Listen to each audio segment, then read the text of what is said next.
Ang kwento ng pag-asa sa Pilipinas. Isang Arabeng dalaga, isang Pilipinong nagpabago sa mundo. Nang makatakas ako mula sa Saudi Arabia at tumuntong sa Ninoy Aquino International Airport, tinanggal ko ang aking belo at sa unang pagkakataon, naramdaman ko ang tunay na kalayaan. Ngunit mga kaibigan, iyon pa lamang ang simula. Naranasan mo na bang isugal ang iyong buhay para sa pag-ibig? Ang kwentong ibabahagi ko ngayon ay isang nakakamanghang totoong kwento tungkol sa isang babaeng tumakas sa banta ng kamatayan mula sa sarili niyang pamilya sa Saudi Arabia upang makarating sa Pilipinas. Ang kwentong ito ay umabot na sa 4 na milyong views sa Reddit at nagpainggit sa mga lalaki sa buong mundo sa kalalakihang Pilipino. Ano ang mayroon sa isang Pilipinong lalaki na nagtulak sa isang Arabing babae na isugal ang kanyang buhay upang hanapin siya at kumusta na ang kanyang buhay ngayon? Kumusta?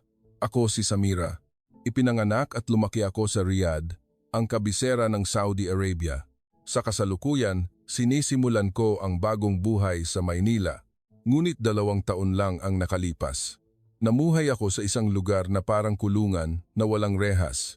Hayaan mong ipaliwanag ko sa inyo kung ano ang buhay ng isang babae sa Saudi Arabia. Sa tuwing lalabas kami, kailangan naming isuot ang abaya at belo na tinatakpan ang buong katawan. Hindi kami makakapunta sa ospital nang walang kasamang lalaking tagapangalaga, male guardian. Kahit na pinahintulutan na ang mga babae na magmaneho kamakailan, marami pa ring paghihigpit at ang pagpunta sa ibang bansa ay imposible nang walang pahintulot ng aking ama o asawa. Nagtapos ako sa King Saud University at isa akong tagapagsalin na bihasa sa Ingles at Filipino. Ngunit lahat ng kakayahan na iyon ay naging walang saysay dahil kailangan kong mamuhay ng may limitasyon. Kahit 27 taong gulang na ako, hindi ako pwedeng lumabas ng mag-isa pagkatapos ng 3 ng hapon at kailangan kong iulat ang buo kong schedule sa aking ama. Una kong nakilala ang Pilipinas noong kolehiyo. Namangha ako nang mapanood ko ang teleserye na Dolce Amore na palihim na pinanood sa akin ng aking kasama sa kwarto. Ang eksena kung saan ang bida ay nakaupo ng mag-isa sa isang coffee shop, malayang nakikipag-usap sa mga lalaki o kahit ang simpleng paghawak kamay, para sa akin, ang mga iyon ay parang panaginip. Mula noon, nagsimula akong palihim na manood ng mga pelikulang Pilipino at makinig sa OPM. Nag-aral ako ng Filipino ng mag-isa habang nakikinig sa musika ng mga Pilipinong artista. Nagtiyaga akong mag-aral ng palihim sa loob ng 3 taon nang walang kaalam-alam ang aking pamilya. Samira, nakatutok ka na naman sa computer. Mag-aral ka na lang magluto. Hindi alam ng aking ina na nag-aaral ako ng Filipino. Kung alam lang niya, malamang kinumpis ka na niya ang aking computer. At pagkatapos, naganap ang mapagpasyang pagtatagpo. 2 taon na ang nakalipas habang nagtatrabaho ako bilang tagapagsalin sa isang internasyonal na trade fair. Nakilala ko si Leo, isang empleyado ng isang kumpanya ng kalakalan mula sa Pilipinas. Sa unang tingin pa lang, kakaiba na siya. Kumusta po? Ako si Samira, ang inyong tagapagsalin. Hello ma'am, ako po si Leo galing sa Pilipinas. Ang ibang banyaga ay tinitingnan lang ako bilang isang ordinaryong babaeng empleyado, ngunit si Leo ay iba. Tiningnan niya ako ng diretso sa mata habang nakikipag-usap at humingi pa siya ng aking opinyon. Matiyaga pa siyang naghintay na matapos akong magsalita. Tungkol po sa contract term na ito. Ano po sa tingin niyo, Ma'am Samira?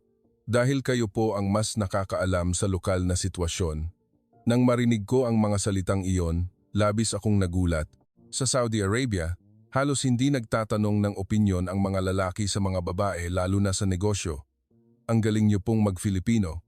Paano po kayo natuto? Sa totoo lang, gusto ko po kasi ang mga pelikula at OPM ng Pilipinas, kaya po nag-aral ako ng palihim. Nang gamitin ko ang salitang palihim, bahagyang nagpakita ng kalungkutan ang mukha ni Leo. Pagkatapos nag-ingat siya sa pagtatanong, palihim po. Bakit po kailangan pang mag-aral ng palihim? Dito po kasi hindi nila gusto na nagpapakita ng interes ang mga babae sa kultura ng ibang bansa. Katahimikan lang ang isinukli ni Leo sa akin. Sa kanyang mga mata, hindi ako nakaramdam ng awa kundi ng sinseridad na gustong umunawa. Kung ganoon, kahanga-hanga po kayo dahil hindi kayo sumuko at nagpatuloy pa rin kayong mag-aral sa kabila ng mahirap na sitwasyon. Iyon ang pinakanakakakumbinsing sinabi sa akin sa buong buhay ko sa Saudi Arabia. Ang iba ay madalas sabihin na ako ay isang babaeng hindi marunong makontento sa buhay. Ngunit kinilala ni Leo ang aking pagsisikap. Sa loob ng 3 araw ng fair, kailangan naming magkita ng madalas dahil sa trabaho. Ngunit ang kakaiba, palagi akong tinatrato ni Leo ng may kagandahang asal at respeto. Kung itatanong mo kung paano ang ibang foreign buyers, "Hoy, bigyan mo ako ng kape." Ngumiti ka nga, bakit ka ba laging seryoso? Tinrato nila ako bilang isang service staff at ang ilang European clients ay sinubukan pa akong kamayan ngunit si Leo ay iba. "Ma'am Samira, kung nauuhaw po kayo, ako na ang kukuha ng inumin para sa inyo. Mukhang pagod po kayo ngayon dahil sa maghapon ninyong pagsasalin. Anong oras po ba ang convenient para sa inyo bukas para magsimula tayo sa trabaho?" "Ma'am Samira, maaari ba ninyo akong irekomendahan ng tradisyonal na pagkain ng Arabo? Gusto ko po talagang matuto tungkol sa lokal na kultura." Tinatrato niya ako bilang isang taong may halaga at karapat-dapat na respetuhin. "Kuya Leo, ganyan po ba ang lahat ng kalalakihang Pilipino sa pagtrato sa mga babae?" Noong huling araw, hindi ko na napigilan ang aking kuryosidad at nagtanong ako. "Oo naman po, dahil ang mga babae po ay tao rin. Higit pa rito, kayo po, Ma'am Samira, ay isang napakatalino at napakahusay na tao." Sa sandaling iyon, parang puputok ang puso ko. Sa loob ng 27 taon, wala pa akong narinig na lalaki na nagsabi sa akin ng ganoong mga salita. "Ma'am Samira, ang Pilipinas po ay isang bansang kung saan ang mga babae ay tunay na makakapamuhay ng malaya. Nagkaroon po kami ng mga babaeng CEO ng malalaking korporasyon at mga babaeng matagumpay sa iba't ibang larangan. Kung magkaroon po kayo ng pagkakataon, subukan niyo pong bisitahin ang Pilipinas." Kahit na iyon ay isang simpleng salita lamang mula kay Leo, para sa akin iyon ay parang isang mensahe ng pag-asa. Mayroon ba talagang lugar na ganoon? Isang lugar kung saan ang mga babae ay maaaring maglakad ng mag-isa sa gabi, magsuot ng mga damit na gusto nila at malayang magtrabaho. Nakita ni Leo ang aking matinding pananabik at tumango siya ng may katiyakan. "Sigurado po ganyan ang Pilipinas. At ang pinakamahalaga, maraming taong gumagalang sa opinyon ng mga babae at sumusuporta sa kanilang mga pangarap." Sa sandaling iyon, nabuo ang isang desisyon sa aking isip. Kahit malabo pa, pakiramdam ko, kailangan kong gumawa ng isang bagay. Noong huling gabi ng business trip, kinuha ko ang buong tapang na hindi ko pa nagawa sa buong buhay ko. Nagpadala ako ng pribadong mensahe kay Leo. "Kuya Leo, kung may oras po kayo, maaari ba tayong magkita sa coffee shop sa lobby ng hotel? May mahalaga lang po akong sasabihin." Nang magkita kami sa lobby, iyon ang unang pagkakataon sa buhay ko na nagbukas ako ng loob sa isang lalaki. "Kuya Leo, sa totoo lang, gusto kong pumunta sa Pilipinas. Gusto ko po talaga roon, Ma'am Samira. Ngunit sa Saudi Arabia, halos hindi pwedeng magbiyahe mag-isa ang mga babae. Kailangan ng pahintulot ng pamilya at lahat ay kontrolado. 27 taong gulang na ako, ngunit wala pa akong bagay na napagdesisyonan ko ng mag-isa. Nagsimulang manginig ang boses ko. Ang bawat araw ko ay paulit-ulit ng walang kabuluhan. Bahay, trabaho, bahay, at lahat ay nasa ilalim ng pagsubaybay ng kung sino. Gusto ko lang mabuhay ng malaya. Nag-isip ng malalim si Leo. Pagkatapos ay nagsalita siya. "Ma'am Samira, paano po ang tungkol sa pag-aaral abroad? Kung mag-aaral po kayo sa isang unibersidad sa Pilipinas?" Naisip ko na rin po iyan. Ngunit siguradong hindi papayagan ng pamilya ko, lalo na ang aking ama. Kung gayon, wala po bang mga scholarship program ng gobyerno? Kung ito ay isang proyektong suportado ng gobyerno, mahihirapan po ang pamilya na tumutol. Ang mga salita ni Leo ay nagpasigla sa aking mga mata. May ganoon po ba talaga? Kung mayroon, pwede po ba talaga akong umalis? Sigurado po. At Ma'am Samira, kung magkaroon man po kayo ng pagkakataon at kailangan niyo ng tulong sa Pilipinas, maaari po kayong makipag-ugnayan sa akin anumang oras. Ibinigay niya sa akin ang kanyang calling card. Iyon ay parang isang ticket ng pag-asa para sa akin. Salamat po. Maraming salamat po. Sa sandaling iyon, Alam ko na si Leo ay hindi lang isang mabait na tao kundi isang taong tunay na nakauunawa at sumusuporta sa akin. Kinabukasan, bumalik si Leo sa Pilipinas at bumalik ako sa aking pang-araw-araw na buhay. Ngunit sa puso ko, may nagbago. Pakiramdam ko, hindi ko na kayang ipagpatuloy pa ang ganoong buhay. Isang buwan pagkatapos, isang himala ang nangyari. Inanunsyo ng gobyerno ng Saudi Arabia ang isang bagong scholarship program upang itaguyod ang pag-aaral abroad ng mga babae. Ito ay bahagi ng patakaran ng Vision 2030, isang plano na magpadala ng mga talentadong babae na mag-aral sa ibang bansa. Hindi ko pwedeng palampasin ang pagkakataong ito. Naghanda ako araw at gabi. Tinaasan ko ang aking GPA. Kinuha ko ang certificate ng kasanayan sa wikang Filipino sa pinakamataas na antas at paulit-ulit kong isinulat ang aking aplikasyon. Ngunit ang pinakamahirap ay ang kumbinsihin ng aking pamilya. Samira anak, para saan pa at pupunta ka sa ganoong kalayong lugar ng mag-isa? Ang pagtutol ng aking ama ay inaasahan ko na. Tay, ito po ay programang suportado ng gobyerno. Sabi po ng gobyerno, ito ay kailangan para sa kinabukasan ng Saudi Arabia. Hindi pwede. Masyadong malayo ang Pilipinas at hindi iyon isang bansang Muslim. Paano ka mabubuhay ng mag-isa sa ganoong lugar? Tay, ang Pilipinas po ay isang bansa na may kalayaan sa relihiyon at marami rin pong Muslim na nakatira roon. Mayroon din pong mga halal restaurant at mga moske. Pagkatapos ng ilang linggo ng tensyonadong pagpupulong ng pamilya, hindi ako sumuko at sa huli, sige, pero may kondisyon. Pagkatapos ng isang taon, kailangan mong umuwi at kailangan mong mag-video call bawat linggo para mag-ulat.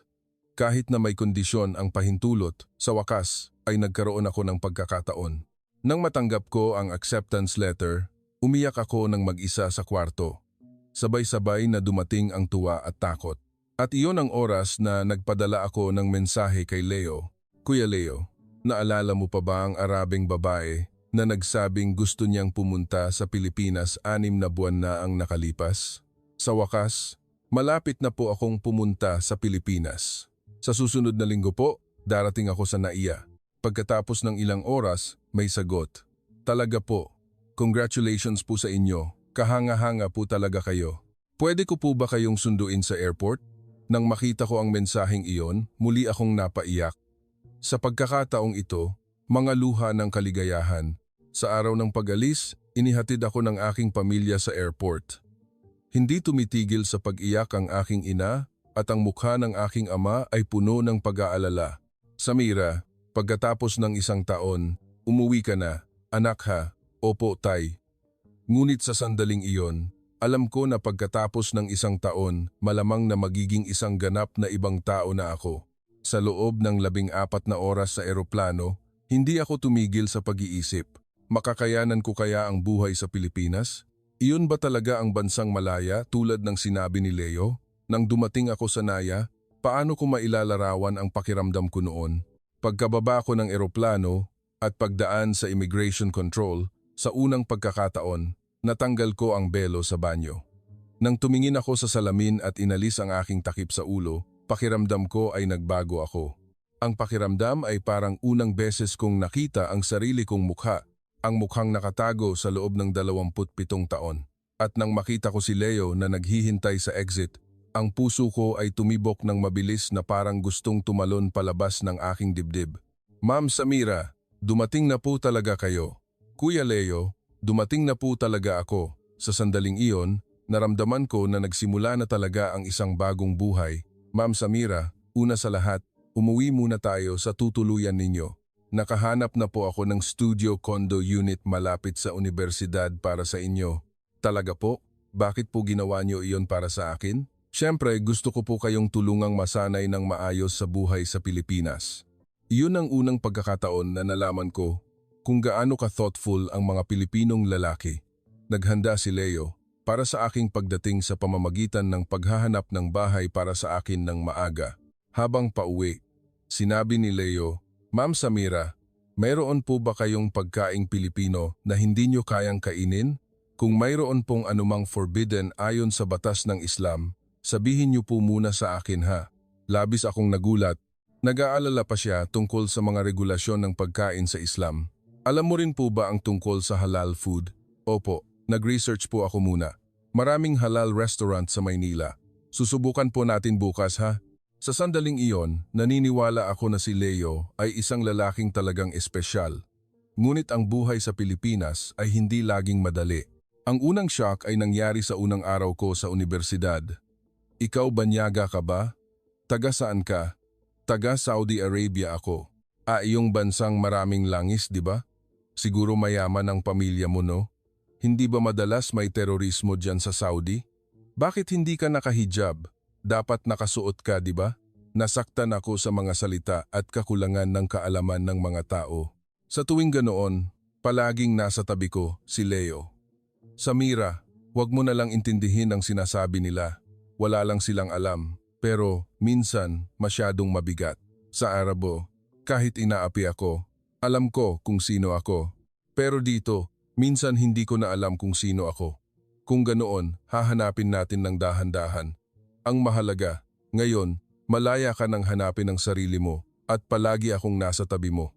Ang suporta at paghihikayat ni Leo na hindi nagbabago ay isang malaking lakas para sa akin.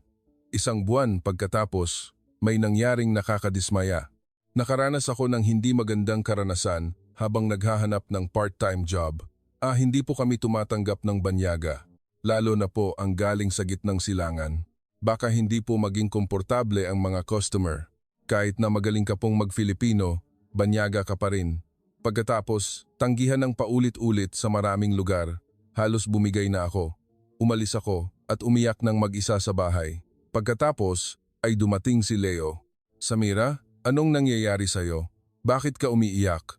Kuya Leo, baka hindi po ako welcome dito, kahit dito. Nang ikinuwento ko ang nangyari, nagalit si Leo. Iyan ay diskriminasyon na hindi katanggap-tanggap. Kinabukasan, ang lugar na dinala sa akin ni Leo ay ang kumpanya niya. Sir, ito po ang tagapagsalin na sinasabi ko sa inyo. Napakagaling po niya. Ang fluent niyang mag-Filipino Nagpaplano ang kumpanya natin na palawakin ang market sa gitnang silangan kaya siguradong kailangan namin ang tulong niya. Si Leo pa mismo ang naghanap ng trabaho para sa akin. Kuya Leo, bakit po ang dami ninyong ginagawa para sa akin? Samira, may kakayahan ka. Hindi makatarungan na madiskrimina ang isang taong tulad mo. Sa sandaling iyon, napagtanto ko na hindi lang siya mabait kundi isang taong may paninindigan. Ang pagiging responsable at makatarungan ng Pilipinong lalaki na ito ay talagang kaakit-akit. Habang nagtatrabaho sa kumpanya, nakita ko ang isa pang aspeto ng lipunang Pilipino, lalo na ang responsibilidad ng mga Pilipinong lalaki sa pamilya na labis akong humanga. Si Kuya Dan, isang kasamahan ni Leo, ay gumigising araw-araw ng alas 5 ng umaga para maghanda ng almusal para sa kanyang asawa. At pagkatapos ng trabaho, umuwi siya para makipaglaro sa mga anak. Kuya Dan, ginagawa mo ba iyan araw-araw? Siyempre, nagtatrabaho din ang asawa ko. Bakit ko siya hahayaang mag-isa sa gawaing bahay? Ang eksenang ito ay hindi maiisip sa Saudi Arabia. Sa bansa ko, ang paggawa ng gawaing bahay ng lalaki ay itinuturing na kahiya-hiya. Samantala, si Kuya Rico ay may ugali na ihatid ang kanyang ina sa ospital tuwing Sabado at Linggo. At ang buong pamilya ay nagtitipon para kumain dahil mag-isa lang ang kanyang ina. Anak ako, ito ay tungkulin ko. Nang masaksiyan ko ang paggalang at responsibilidad ng mga Pilipinong lalaki sa pamilya, lalo akong nagkagusto sa kulturang Pilipino. At isa pang akit ng Pilipinong lalaki na nakita ko kay Leo, iyon ay ang paggalang sa mga babae. Sa tuwing nahihirapan ako, palagi niyang hinihingi ang aking opinyon muna. Samira, paano mo gustong gawin? Kung may matutulong ako, sabihin mo lang ha. Hindi niya kailanman ipinipilit ang kanyang sariling pag-iisip, kundi palaging sinisikap na unawain kung ano ang gusto ko muna. 3 buwan pagkatapos ng pagdating ko sa Pilipinas, sumapit ang pinakamalaking krisis. Tumawag ang aking ama ng emergency. Samira, umuwi ka na agad. Anak, gustong pakasalan ka ng anak ng Alzayani na pamilya. Tay, nag-aaral pa po ako. Sapat na ang pag-aaral, oras na para magpakasal. Ang Alzayani na pamilya ay isang malaking pamilya. Napakalapit sa ating pamilya, hindi na ito pwedeng ipagpaliban pa. Pero tay, Hindi pa po ako gustong magpakasal. Hindi mahalaga kung ano ang gusto mo. Ito ay desisyon na ng pamilya. Pagkatapos ng tawag na iyon, labis akong nawalan ng pag-asa. Sa huli, kailangan ko pa ring bumalik sa Saudi Arabia. Kailangan ko bang isuko ang kalayaan na sinimulan kong matagpuan? Nang ikinuwento ko ito kay Leo, ang kanyang reaksyon ay nakakagulat. Samira, ang kasal ay desisyon mo. Walang ibang tao ang pwedeng pilitin ka. Pero Kuya Leo, hindi ganyan sa Saudi Arabia. Ang pamilya ang nagdedesisyon ng lahat. Kung gayon, ano ang gusto ni Samira? Gusto mo ba talagang bumalik? Ayaw ko po. Gusto ko pong manatili dito, pero hindi ko po pwedeng suwayin ang pamilya ko. Sa sandaling iyon, sinabi ni Leo ang isang bagay. Tutulungan kita, Samira. Ano man ang mangyari, hahanap ako ng paraan. Kuya Leo, pero ito po ay napaka-komplikadong problema. Ayos lang, kahit komplikado. Ang kaligayahan ni Samira ang mahalaga. Nang marinig ko ang mga salitang iyon, naramdaman ko ang init sa aking dibdib. Ang lalaking ito ay handang gawin iyon para sa akin. Talagang tinulungan ako ni Leo. Una, nagpunta siya sa isang abogado sa Pilipinas para humingi ng payo tungkol sa aking sitwasyon at nag-research din siya tungkol sa patakaran ng gobyerno ng Pilipinas sa pagprotekta sa mga refugee. Samira, una sa lahat, nakahanap na ako ng paraan para i-extend ang student visa mo. Kung mag-aaral ka ng master's degree, pwede ka pang manatili ng 2 taon. Talaga po? Oo. At kung magkaroon man ng mapanganib na sitwasyon, may paraan pa rin para protektahan ka ng gobyerno ng Pilipinas.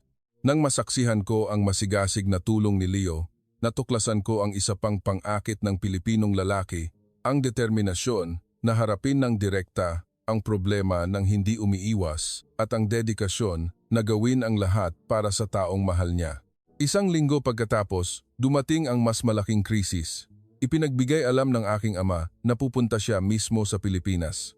Samira, bukas darating ako sa Pilipinas. Susunduin kita para umuwi. Nang makatanggap ako ng tawag mula sa aking ina, lubos akong nataranta. Kuya Leo, paano na ngayon? Kung dumating si tatay, siguradong kailangan akong umuwi. Samira, kalma. Pwede nating ayusin ito. Pero hindi po makikinig si tatay sa aking opinyon. Sa sandaling iyon, nagbigay si Leo ng isang nakakagulat na suhestiyon. Samira, ako na ang pupunta para makipagkita sa tatay mo. Ha? Direktang kakausapin ko siya kung gaano kakahusay mamuhay dito sa Pilipinas at kung gaano kakahalaga. Kuya Leo, delikado iyan. Siguradong magagalit si tatay. Ayos lang. Mahal kita ng totoo, Samira. At gusto ko ring formal na makilala ang tatay mo. Sa sandaling iyon, napagtanto ko na si Leo ay tunay na nagmamahal sa akin at kung gaano kasinsero ang pag-ibig na iyon. Kinabukasan, sinundo ko ang aking ama sa NAIA. Ang aking ama, na 1 taon ko nang hindi nakikita, ay nanatiling may seryosong mukha tulad ng dati. Samira, masyado kang nagbago. Ano itong hindi ka nakahijab? Ang unang salita ng aking ama ay isang pagsisi. Ngunit hindi na ako ang dating ako. Tay, masaya po ako ngayon. Kaligayahan ba iyang iwanan ang pamilya para mamuhay ng mag-isa? Hindi ko po iniwan ang pamilya. Hinahanap ko lang po ang pangarap ko. Sa sandaling iyon, lumitaw si Leo. Magandang araw po, Tito. Ako po si Leo, kaibigan po ni Samira. Tiningnan ng aking ama si Leo at malamig na nagsalita. Ito pala ang lalaking umakit sa aking anak. Hindi po, Tay. Si Kuya Leo po ang laging tumutulong sa akin. Tito, iginagalang at mahal ko po si Samira ng totoo. Gusto ko pong makita ninyo kung gaano kaganda ang naging buhay ni Samira sa Pilipinas. Nang makita ko ang matatag na tindig ni Leo, labis akong nagmamalaki sa kanya. Ang mga sumunod na araw ay parang impyerno. Lubusang binalewala ng aking ama si Leo at araw-araw niya akong pinipilit na umuwi. Samira, mag-impake ka na. Umuwi na tayo bukas. Tay, ayaw ko pa po. Sinira mo ang pangalan ng pamilya. Kahit anong pagsisikap ni Leo, ayaw pa rin siyang makita ng aking ama. Tito, bigyan niyo po ako ng pagkakataon na makipag-usap. Wala akong sasabihin sa iyo. Anong sasabihin ko sa taong sumira sa aking anak? 1 linggo ang lumipas, hindi gumanda ang sitwasyon, sa halip ay lumala pa. Kinuha ng aking ama ang aking pasaporte at binuok ang flight ko pa uwi. Tay, pakinggan niyo po ako kahit minsan lang. Ayaw kong makinig. Bukas ang eroplano. Nang gabing iyon, talagang nawalan ako ng pag-asa. Iniisip na tapos na ang lahat ngunit hindi sumuko si Leo. Kinabukasan ng umaga, nawala si Leo. Hindi ko siya makontact. Hindi ko alam kung saan siya nagpunta. Kahit ang aking ama ay hindi rin alam. Samira, saan nagpunta ang lalaking iyon? Hindi ko po alam, Tay. Bigla na lang po hindi siya makontact. Hinahanap ko si Leo buong araw, ngunit walang balita. Ngunit pagdating ng hapon, lumitaw si Leo.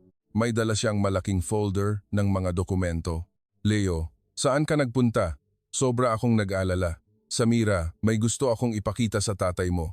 Ang kinuha ni Leo mula sa folder ay isang translation ng Quran sa wikang Filipino. Ngunit hindi lang ito ordinaryong translation. Ito ay isang kopya na mano-mano niyang sinulat ang buong teksto. Ano ito? Tito, mula kahapon, sinulat ko po ang buong Quran. Gusto ko po kasing unawain ang relihiyon at kultura ni Samira. Nang makita ng aking ama ang sulat kamay, labis siyang nagulat. Ikaw ang nagsulat ng lahat ng ito? Opo.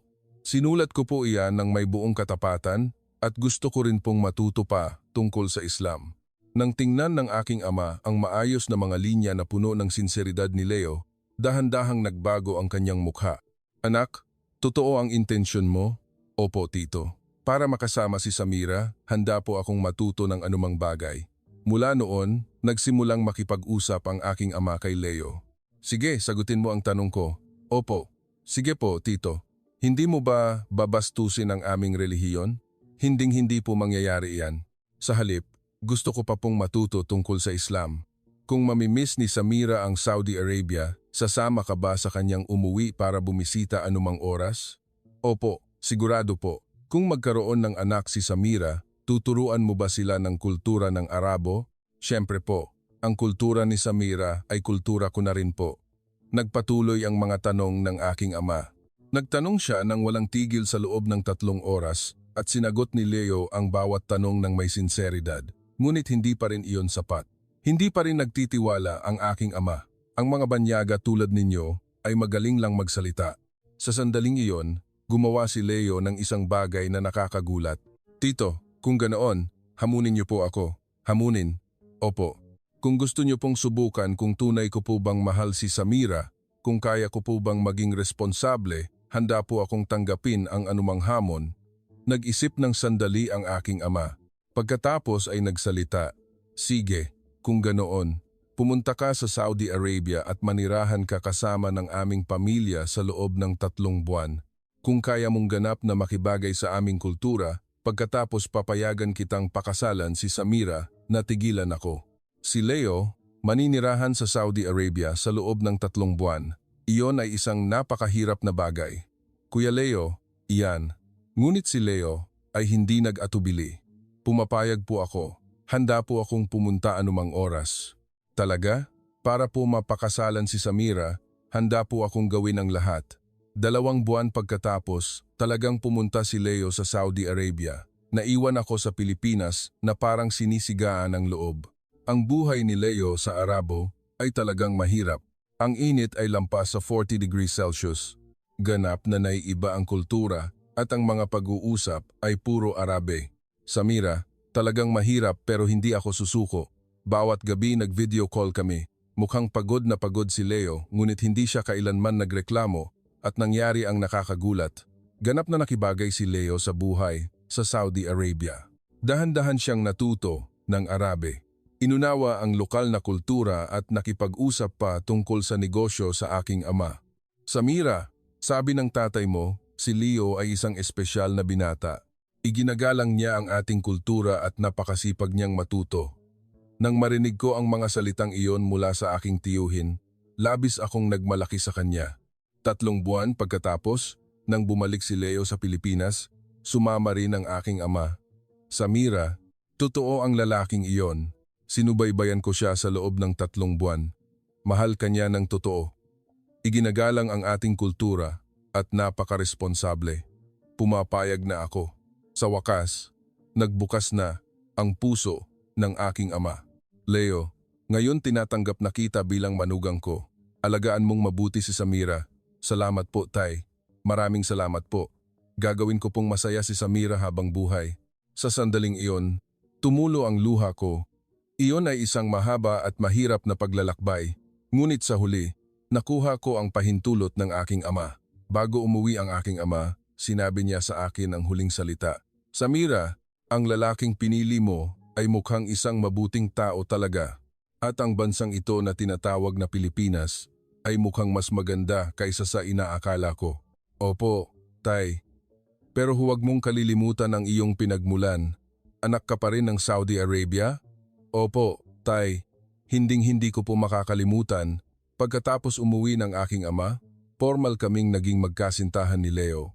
At 6 na buwan pagkatapos, nagdaos kami ng isang maliit na kasalan sa Pilipinas. Sa araw ng kasal, sinabi sa akin ng mga magulang ni Leo, Samira, isa ka na sa pamilya namin ngayon. Kung may anumang problema, sabihin mo lang sa amin, anak. Salamat po, inay at itay. At ikaw, alagaan mo ang aming si Leo ha. Medyo clumsy lang yan minsan. Ang mga salita ng ina ni Leo ay nagpatawa sa lahat. Ang buhay mag-asawa sa Pilipinas ay napakasaya. Sa tuwing nagluluto ako ng pagkaing Arabo, pinupuri ni Leo kung gaano ito kasarap at natutunan ko na ring magluto ng adobo. Mahal, ano ang kakainin natin ngayon? Filipino food ba o Arabo? Pareho na lang, mahal ha. Ang mga maliliit na pag-uusap na ganoon ay isang malaking kaligayahan para sa akin. 1 taon pagkatapos, ayon sa pangako, umuwi ako para bisitahin ang aking pamilya sa Saudi Arabia. Lahat ay nagulat. Samira, ang saya ninyo. Opo, inay. Talaga pong masaya ako. Ang Pilipinong manugang na iyon ay isang mabuting tao talaga. Inaalagaan niya ng mabuti ang ating Samira. Ganap na nakibagay si Leo sa buhay sa Saudi Arabia. Nag-aral siya ng mga pambati sa Arabe at sinubukan niyang sumunod sa mga lokal na kaugalian. Leo, maraming salamat sa iyo. Mahal na mahal ka ng pamilya ko. Siyempre, dahil pamilya mo sila, pamilya ko na rin. Sa kasalukuyan, nagtapos ako ng master's degree sa Pilipinas at nagtatrabaho ako sa isang cultural exchange center ng Pilipinas at Gitnang Silangan. Ginagampanan ko ang tungkulin bilang tulay sa pagitan ng dalawang kultura. Iyon ang pangarap ko. At kamakailan, may isang napakasayang balita. Buntis ako ng 3 buwan. Mahal, ang anak natin. Tuturuan natin siya ng Filipino at Arabe ha. Kung isasama pa natin ang Ingles, 3 wika na iyon, ang anak natin ay magiging confident na mamuhay kahit saan sa mundo.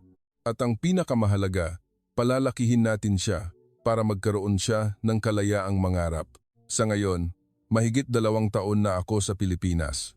Minsan may mga mahihirap na sandali at pagod ngunit hindi ako kailanman nagsisi. Madalas kong tanungin si Leo, Mahal, noong una mo akong nakita, ano ang naramdaman mo? Ang mga mata mo sa likod ng belo ay mukhang malungkot. Gusto lang kitang tulungan. Yun lang ba? Hindi.